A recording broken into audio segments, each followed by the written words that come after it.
سلامونه نیکې احترامات د مظلوم غږ خیریه بنسټ مسؤله یم. زه نن یو ځل بیا د یو داسې کورنۍ لیدو ته راغلی یم چې دوی د فقر او غربت سره ژوند کوي، ډېر د ستونزو سره لاس او ګرېوان د هغه ورونه چې اوس مهال دا ویډیو ګوري له ما سره پاتې شي او تر پایه ملتیا وکړي او د دغه مورکۍ احساسات واورئ. جهان تور دی وي خو مور دی وي، ژوند مې په سور اور دی وي خو مور دی وي، زړه زما د اولادونه مې ښه دي، خو دغه حال دی چې یو چرسي دی پوډري دی او هغه مې وشاړه، بچي ما ته پاتې شو ښځی وګرځم را وګرځم پردی چې زما ته کوم جامې وینځم قالینې وینځم ماښام یې وله پخی کور ته دي زنانو ته راواچوم. کور سرپرست مې نشته، مخه مشر زوی مې دی لیونی دی پوډري دی او زه ورته ناسته یم. کور هر څه مشکل زما په سر. خاوند یې نشته؟ خاوند مې مړ دی،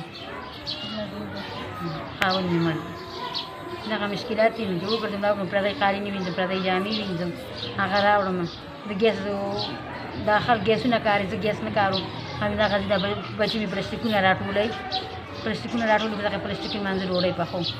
پردی ډوډۍ مې پخه کړه پوره پوه نه شوله، څه وکړم د الله دغه ته دغه ورور نه لرم، کور نه لرم، پلار نه لرم، ترور نه لرم، زما به څو خواخوږی راشي. مورجانې نو نور زامن دې نشته چې تاسو ته کار وکړي او هغه زوی دی نو څنګه عمل کولو او تاسو ته ښځه پاتې شوه؟ چرس ایستو بل هم دی، هغه هم داسې چرس کې هغه هم د کوره شړلی او کور یې دی هغه هم چې شړلی زما په درد نه راځي. څه وکړم؟ هر وخت سوره لانجې، هر وخت سوره لانجې، هغه ښځې یې ما ته ناستې دي، خپلو ښځو نه هم خبر نه ما باندې د سختوي او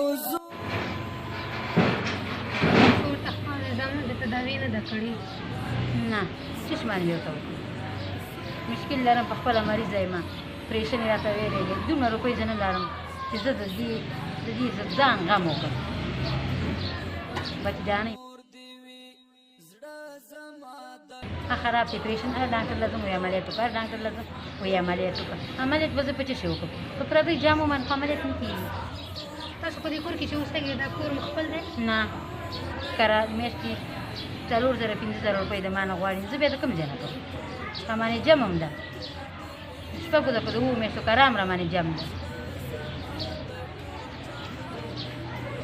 څه به وکړم؟ اولادونه دې کار نه کوي؟ نه اولادونه مې کار همدقې زه یې راوړم،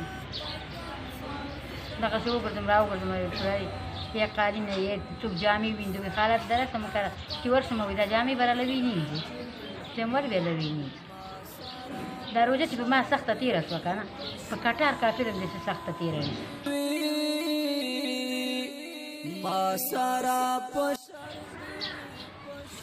چا یو لسګون راکړی یم په خوشحاله یم، که چا یو 50 راکړی یم زر وار شکرونه مې پرې ایستلي. الله دې هغه ته موجونه هغه ورځ اوس ښځه چې ویډیو ګوري نو دوی ته څه غوښتنه لري؟ الله دې ورسره ښه وکړي چې ما سره به څوک کومک کوي که نه، ما سره به څوک دا کوي. الله دې ورسره ښه وکړي چې د یتیمانو سره، د کونډو سره، د رنډو سره او دغه کوي. الله دې وله ډېره او تېره ورکړي. الله دې خو دغه مشکل لرم چې زه ډېره مجبوره یم، ډېره مجبوره یم.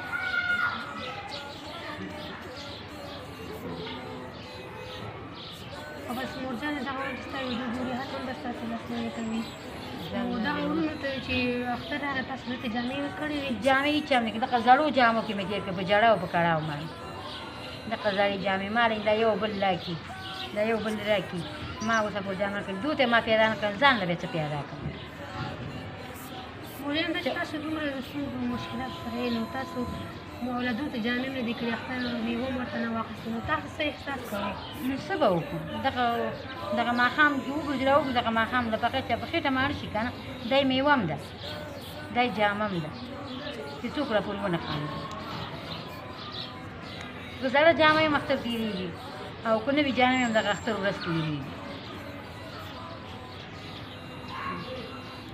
مورجانې حتما چې هغه وروڼه تاسو ویډیو ګوري یوازې تاسو ورته دعاګانې کوئ، حتما به ستاسې لاسنیوی کوي. الله دې د مخې رڼا کړي، الله دې چې هر چي ته الله دې کامیاب لري او الله دې خوشحاله لري، الله دې دوی عزت وکړي چې د سیاست عزت به کوي او خواخوږي به یې کوي که نه. الله دې له ډېره او تېره ورکړي، الله دې د مخې رڼا او چې هر چي دی خدای دې کامیاب لري.